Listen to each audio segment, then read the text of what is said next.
I recently made a video on Scooby Doo meeting the Birds of Prey. Now it's time for us to see him meet the JSA, another personal favorite DC team of mine. Even if I will admit I do prefer the Birds of Prey. But both teams do have a Black Canary and a Huntress.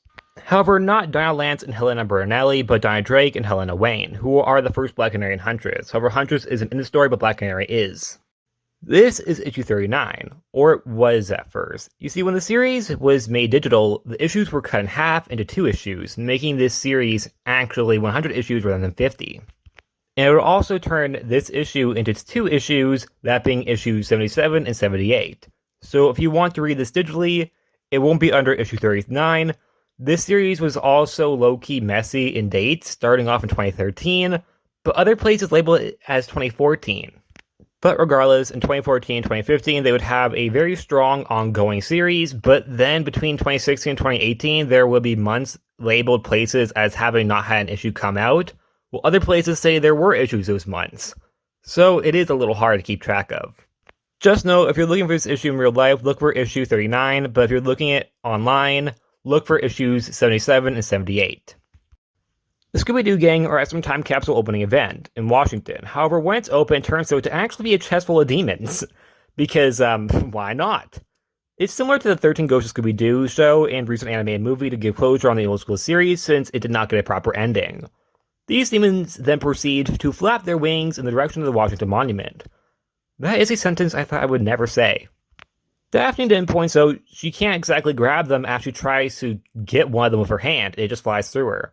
Which is very, very brave of her, because I would never reach out to grab a demon, real or fake, I don't care, I'm not trying to grab a demon.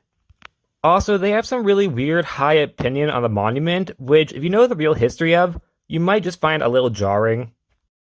Dr. Fate appears in front of the gang and tells them they need to go back in time in order to defeat the demons. So, he takes them back in time to 1942, where they find themselves in front of the JSA. This being Black Canary, Dr. Midnight, Wildcat, Wonder Woman, Sandman, The Flash, Green Lantern, Johnny Thunder, the Atom, and Dr. Fate himself. Also, the Flash, Green Lantern, Atom, Black Canary, and Sandman are the original versions of the characters. As well, yes, I presume most of you guys would probably figure that out already. I thought I should make it clear since there are some differences. Dinah Drake, unlike her daughter, has no canary cry, while Alan Scott is actually weakened by wood. Yes, by wood. While Hal Jordan and Jon Stewart are weakened by the color yellow. Yes, that was also a thing. It's no longer a thing, kinda. It got retconned because of parallax and all that crap. But just know, Alan Scott does not do good with wood. I could have phrased that better, couldn't I? I still could, even. I could just completely edit that entire part of the video. But I'm not going to. Anyways, the gang explains everything to the JSA when Vandal Savage pops up, revealing he's in line with Hitler. That is intense for a children's book. And so is his Nazi speech, which I'm not repeating. Anyways, in his hands is the same box from the future, which we learn is Pandora's box, which he then proceeds to open and the demons come flying out again. The JSA runs after the demons with the Scooby Gang coming too, splitting up into the groups. Group 1 is Daphne, Wonder Woman, and Wildcat flying in the invisible jet after a demon, where we also get confirmation that this Wonder Woman isn't Diana but Hippolyte, which makes sense as post-crisis it was that the Wonder Woman to the JSA was Hippolyte, not her daughter. They also reference how Wonder Woman is the secretary of the JSA, which Daphne's actually shocked by, saying that was actually the case due to sexism from Hawkman in the Golden Age of comics, not believing a woman could be in the field. The group ends up running into a couple Nazis, and Daphne helps Wildcat take them out. While Wonder Woman keeps flying around, she takes out a Nazi plane as a demon retreats after she beats it. Which, for someone who is proclaimed a secretary, she did more than anyone else has. Then we go to Team 2, the Atom, Alan Scott, and Fred.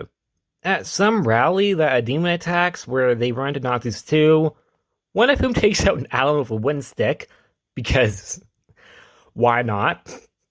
I told you it would be important to know that Alan Scott does not do good against wood.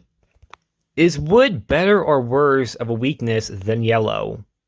I think it's worse, because yellow is a color, wood is a not necessarily element, but like a material that's like, how does he sit at the wooden table? Well, the JSA has a wooden table, like, how does he sit at it? Wouldn't it, like, kill him? Also, I'm not making fun of this comic because it is making fun of the idea too. I'm making fun of the idea of that his weakness is wood that comes from the Golden Age of comics that was made to be serious. Here it's actually a joke, and I think it's handled pretty well. Then Team 3, Dr. Fate, Dr. Midnight, and Velma find themselves in a crowd of children as a blonde and blue-eyed child talks about how he agrees with Nazis and then proceeds to be racist towards an African-American child. And then a demon comes out of nowhere and attacks them. But the JSA actually save the kids, and they see that there are no differences between skin color. That's actually a pretty deep topic to include in a kid's book. I myself am a person of color, having olive skin from my Onondaga heritage. So I do think it's important to show kids that there are no differences between skin color, as I've dealt with racism before. When I was younger, I had a teacher who would make racist jokes against me, and I've been called racial slurs by random old people when I was walking my dog. However, I will say this, I do think this moment would be more powerful if one of the characters who actually saved the kids were a character of color themselves. I think one of the JSA members should have been swapped out for perhaps Amazing Man or perhaps Michael Holt, Mr. Terrific. Team 4 is Scooby Doo, Sandman, and the Flash, and they're after another demon which they find at a junkyard. They also take out some Nazis along the way. Or technically Scooby and Sandman do, because the Flash is oddly missing from some panels, which I believe is just because he's probably in the background fighting other Nazis, or he's just, I don't know, standing there? I don't know. But weirdly, it does seem like the Flash generally just isn't caring at the moment. Perhaps it's not intentional and I'm misinterpreting it. But it does come across like the Flash is just standing there not caring as Sandman and Scooby-Doo fight Nazis. And the final team is Shaggy, Black Canary, and Johnny Thunder, where they go to a shipyard where Johnny Thunder is actually sexist over the fact that women are working. To which Black Canary calls him out for his behavior, which is ironic because Black Canary actually stole his comic book from him. And then we learn that this lady that he's actually being sexist towards is actually Ma Hunkel, the first Red Tornado, who then proceeds to take with the Nazi spies with Black Canary. The teams all meet back in Washington where the JSA take care of the demons, while Vandal Savage tries to vandalize the Lincoln Monument, where the gang finds him and tries to talk him down, but it isn't working. So instead, Velma reveals she actually has a Pandora box and traps the demons back in it, meaning the JSA can take care of Savage, which they do. The comic ends with them going back to the right time period as Wildcat takes on the role of secretary, seeing that it shouldn't be a role that only Wonder Woman has, but rather a role that they take turns. Personally, the story is more deep than I expected, and the commentary made is surprisingly handled well, as it really shows just how poor comics really treated female characters, and I thought it was handled far better than the recent Young Justice comic that attempted to do the same thing. And that was a mainstream comic, and this is just meant to be a kid's book, and I think it's handled extremely well. And that's it. Like always, please like, subscribe, and I'll see you guys next time. Bye!